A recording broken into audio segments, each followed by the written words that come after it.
Saya kalau sudah melihat anak-anak kecil berkumpul, anak tetangga, anak teman, anak sahabat, anak saudara main-main ke rumah, saya lihat satu sisi saya tersenyum, saya bangga, saya senang melihat anak kecil. Tapi di sisi lain lubuk hati yang paling dalam, ya Allah, sedang di zamanku sekarang aja begini dunia ini, bagaimana sih zamanmu nanti? Nah, kira-kira bapak-bapak ada kekhawatiran seperti itu?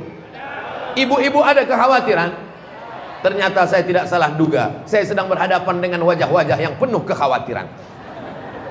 Tapi khawatir kita insya Allah berpahala.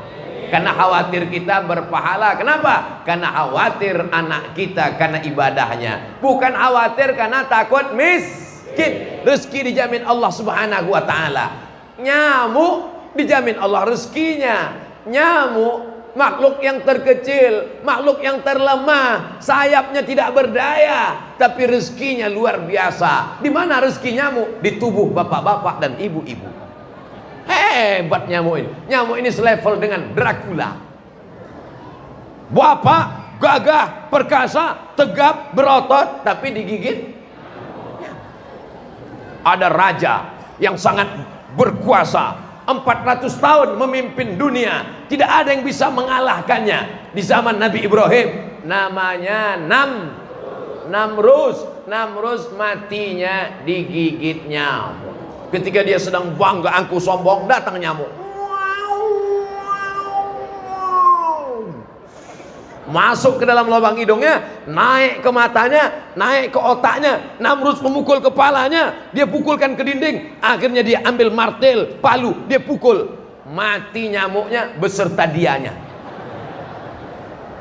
Innallaha la yastahi an yadriba mathalan ma ba'udatan fama fawqaha. Allah tidak pernah malu menciptakan makhluk kecil bernama nyamuk, ataupun yang lebih kecil dari nyamuk. Ada yang lebih kecil dari nyamuk? Covid. Kalau nyamuk masih kelihatan, Covid nggak kelihatan. Tiba-tiba ada yang menggambar Covid, katanya bentuknya seperti rambutan. Dilihat pakai mikroskop. Yang satu lagi mengatakan ini bukan rambutan, ini lengkeng. Ternyata dia meluluh lantakkan, menghancurkan, mematikan. Alhamdulillah dia nggak terlalu lama betah di Indonesia. Setelah 2 tahun, dari tahun 2020-2022 dia pulang. Kabarnya emaknya mau datang ke sini, namanya Omikron. Gagal, nggak tahu kenapa. Mudah-mudahan nggak usah ada lagi bala-bala malapetaka, bencana dan musibah. Yang dapat menolak musibah itu diantaranya adalah la yaruddul qadha illa doa.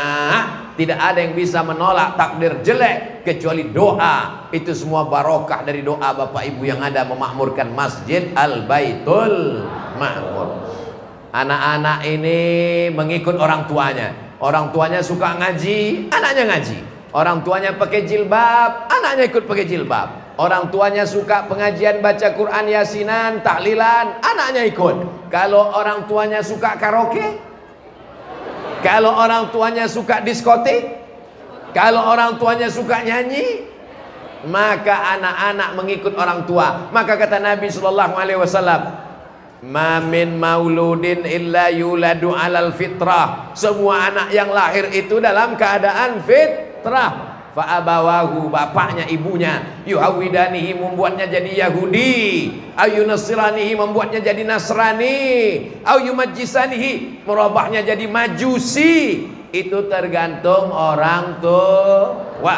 Alhamdulillah kita masjidnya besar, megah, mewah, cantik, ramai.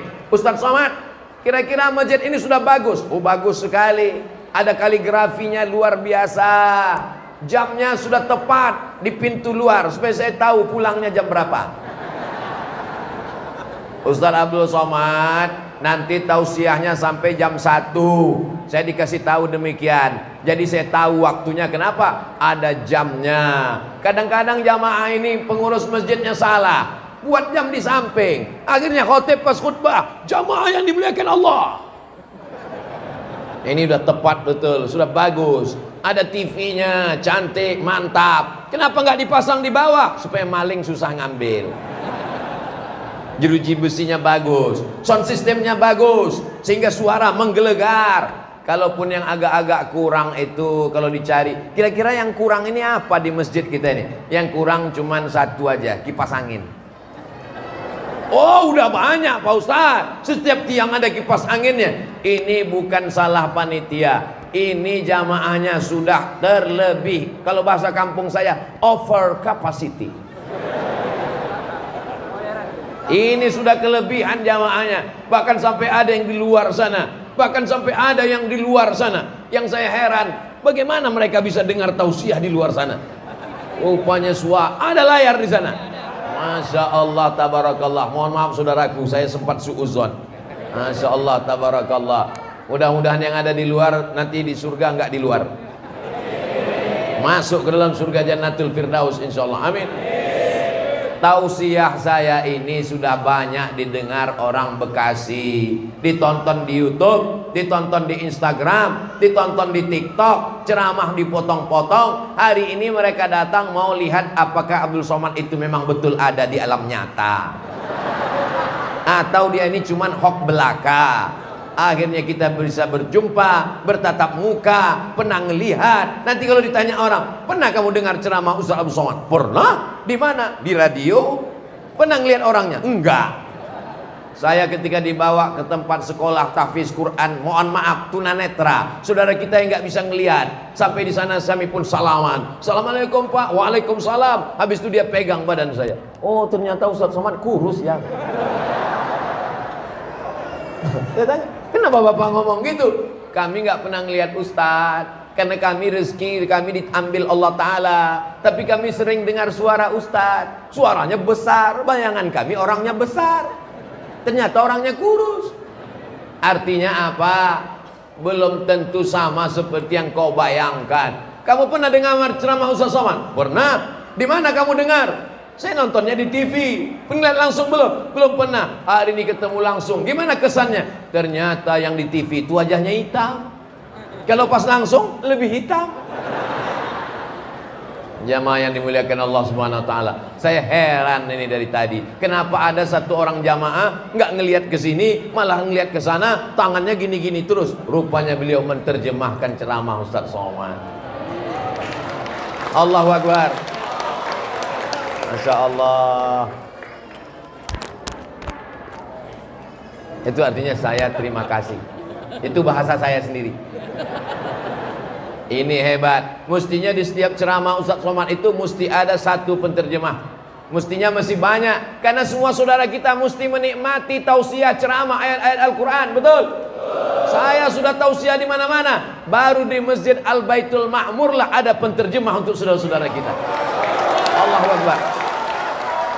Tausiah milik semua umat Nabi Muhammad sallallahu alaihi wasallam. Boleh jadi saudara-saudara kita yang ketika di dunia ada satu nikmat yang dicabut Allah, tapi nanti di akhirat mereka lebih dulu masuk surga daripada Abdul Somad.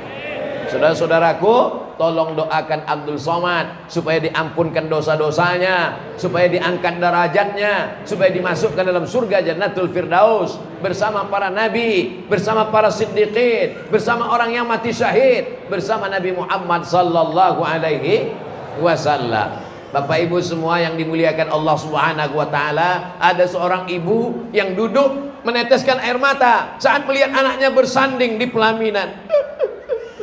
Pas ditanya, ibu kok nangis? Alhamdulillah Pak Ustadz, tugas saya mengandung anak 9 bulan 10 hari sudah berakhir. Betul? Ibu-ibu di Bekasi ngandung masih 9 bulan 10 hari. Alhamdulillah. Tugas saya menyusukan anak 2 tahun sudah berakhir. Betul? Tugas saya menyekolahkan anak sampai selesai S1, S2 sudah berakhir. Sekarang tanggung jawab saya selesai Ustadz, karena anak saya sudah duduk di pelaminan. Saya bahagia. Ini air mata bahagia Pak Ustadz. Kenapa bahagia? Karena tanggung jawab saya sudah selesai. Kata siapa Beb? Tanggung jawabmu belum selesai. Kalau anakmu sudah menikah, suaminya nyuruh dia buka aurat, jilbabnya terbang, pakaiannya melayang. Kira-kira ibu bapak sebagai orang tuanya tetap diam atau ngasih tahu? Kasih tahu, jangan diam. Panggil dia, menantu setan. Jangan kasar begitu. Bahasanya mesti lembut. Setan. Kamu dulu datang minang anak saya kan pakai peci. Waktu mau akad nikah kan pakai peci. Sebelum akad nikah Pak Kua kan ngajak kamu bersyahadat, istighfar. Astaghfirullahalazim, asyhadu an la ilaha illallah wa asyhadu anna muhammadar rasulullah. Hai fulan bin fulan. Ya Bapak, aku nikahkan engkau dengan anakku dengan mahar seperangkat alat sholat dan kitab suci Al-Quran, gak pernah dibuka, disimpan dalam lemari sampai mati tunai. Jangan diam melihat kemungkaran. Man ra'a minkum mungkaran, siapa yang melihat kemungkaran, falyughayyirhu biyadihi, robah dengan tangan, fa illam yastati fa bilisani, dengan lisan, fa illam yastati, kalau tidak sanggup dengan hati. Kalau anak bapak bawa pacarnya ke rumah, itu perbuatan soleh atau mungkar? Mungkar. Maka bapak nggak boleh masa bodoh, ibu nggak boleh pura-pura nggak tahu. Mesti tanya, panggil itu laki-laki, panggil itu anak perempuan. Kalian pacaran? Iya Pak. Kenapa pacaran? Kata Ustaz Somad haram. Ini pacaran syariah. Kami manggilnya ya akhi ya ukhti. Nanti bulan kedua ya abi ya ummi. Bulan ketiga ya almarhum ya almarhumah. Enggak ada pacaran syariah. Laki-laki perempuan kalau jalan-jalan kemana-mana, maka perbuatannya haram. La yakhluwanna rajulun ma'amra'atin illa ma'adhi mahramin. Enggak boleh berdua-duaan. Ini ajaran Islam. Membiarkan anak keluar rumah, walaupun bapaknya rajin sholat berjamaah, walaupun punya rumah Quran, walaupun haji ke Makkah bolak-balik, selangkah kakinya di surga. Kalau dia biarkan anak perempuannya dibawa laki-laki tidak mahram, berarti selangkah juga kakinya masuk neraka. Allahu Akbar. Kalau ada laki-laki perempuan jalan, bapak sebagai orang tua, ibu sebagai orang tua, panggil dia, dudukkan di ruang tamu, tanya, mau dibawa kemana hubungan ini? Kalau kamu memang jantan, jangan cuma bawa sepeda motor. Kalau kamu cuma jantan, jangan bawa mobil mewah. Kalau kamu jantan, bawa anak saya ke kantor urusan agama. Setuju? Nah, yang laki-laki saya sudah pancing, bapaknya setuju, nanti sore datang. Halalkan dengan nama Allah Subhanahu wa ta'ala. Mudah-mudahan yang belum ketemu jodoh ditemukan dengan jodoh yang baik-baik. Yang ngomong amin yang belum nikah, anak udah 3, amin. Dia nggak tahu istrinya ngeliat dari atas. Awas kamu nanti. Pulang ke rumah diputarkan videonya. Tadi waktu Ustaz Somad ngomong jodoh, papa ngomong amin nggak? Nggak ada. Ini rekamannya untuk anak kita. Jadi kalau ada yang sudah menikah, sudah punya anak, ini ngomong amin, itu sebenarnya untuk anak-anaknya, betul? Itu cara saya menyelamatkan kalian, Pak. Bapak Ibu yang dimuliakan Allah Subhanahu wa ta'ala, la tus'alunna yauma idzin anin. Semua nikmat akan ditanya Allah. Nikmat mata, sudahkah kau pakai mata untuk menangis di tengah malam baca Quran? Sudah. Nikmat telinga, sudahkah kau pakai telinga untuk mendengar tausiah ceramah Ustaz Abdul Somad? Jamaah Al-Baitul Ma'mur menjawab, telinga kami sudah kami pakai mendengar ceramah Ustaz Somad sampai budek. Loh, kok begitu? Karena kebetulan duduk di dekat sound system. Masya Allah. Saudara kita yang berada dekat sound system, walaupun itu bodinya tegap, berjambang dan berkumis, namanya Juleha. Tahu arti Juleha? Juru sembelih halal. Motong kambing, motong sapi, motong onta. Kalau nggak benar cara motongnya, bagaimana? Saudaraku dimanapun berada, ini tidak lama lagi hari raya kurban. Sudah akan belajar cara motong. Yang belum belajar, belajar kepada Juleha, juru sembelih halal. Ustaz Somad sebagai penasehat Juleha. Goloknya banyak di rumah, tapi belum ada yang dipakai. Pernah 2 tahun yang lalu saya bersama Juleha diajarkan cara motong. Begitu sampai hari H, nggak ada satupun yang mau. Akhirnya saya didesak, Ustaz Somad silakan potong. Paksa saya coba, bismillah, direkam viral. Setelah itu nggak mau lagi. Saya ini termasuk orang yang paling penyayang, hatinya lembut selembut sutra. Saya nggak sampai hati ngelihat kambing itu meninggal di tangan saya. Tapi begitu tadi dimasak dengan nasi biryani, selesai. Allahu Akbar. Jamaah yang dimuliakan Allah Subhanahu. Kita kalau dipoto itu cari pose yang bagus. Karena banyak di internet itu saya lihat mereka ngambil foto nggak bagus. Pas saya teriak, nanti di-share kemana-mana. Tapi foto yang di Al-Baitul Ma'mur mantap. Begitu nanti di-share, mereka ngelihat di internet, ini di mana nih foto Ustaz Somad sedang ceramah kok bisa gini? Ini di Al-Baitul Ma'mur. Siapa yang ambil fotonya? Silakan ambil foto bersama fotografer kita. Hubungi nomor kontak berikut ini. Boleh dipotong, masukkan ke Instagram untuk iklan gratis. Adapun royalti nanti kita bicarakan. Jamaah yang dimuliakan Allah Subhanahu wa taala, sudahkah kau pikirkan, afala ta'qilun, bahwa kau akan calon bupati belum tentu jadi bupati, calon wali kota belum tentu dilantik, calon presiden belum tentu jadi. Tapi kalau mati pasti kita akan mati menghadap Allah Subhanahu wa taala. Istri, suami, belayan hidup, belahan jiwa, manusia dicinta. Tapi ketika bapak meninggal dunia, mohon maaf, ibu-ibu mau ikut? Lihatlah betapa jujurnya mereka, Pak. Dan begitu juga sebaliknya, Bu. Begitu ibu meninggal, harta warisan dibagi dua, nama hartanya gono gini. Artinya apa? Lu begono, gua begini. Kebetulan hartanya 2 miliar, gono gini dibagi dua. Ibu 1 miliar dibagi untuk ahli waris, untuk bapak 1 miliar. Ini bapak-bapak ini kalau punya uang 1 miliar, nangisnya cuma sebelah.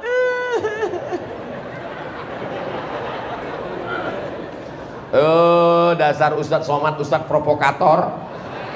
Saya bukan provokator, saya ini provokator amal soleh, bukan Somad. Saya ingin supaya kita jangan terlalu sayang dengan pasangan sehingga tidak sholat. Jangan terlalu sayang dengan pasangan sehingga nggak sedekah. Tapi kita saling menasihati. Mari kita sholat bersama, mari kita sedekah bersama, menyantuni anak yatim fakir miskin. Salah seorang sahabat saya, alumni Al-Azhar, pimpinan pondok pesantren khusus yatim dan duafa, 600 santrinya gratis untuk yatim dan duafa. Bapak ibu besok mesti datang ke sana. Amin.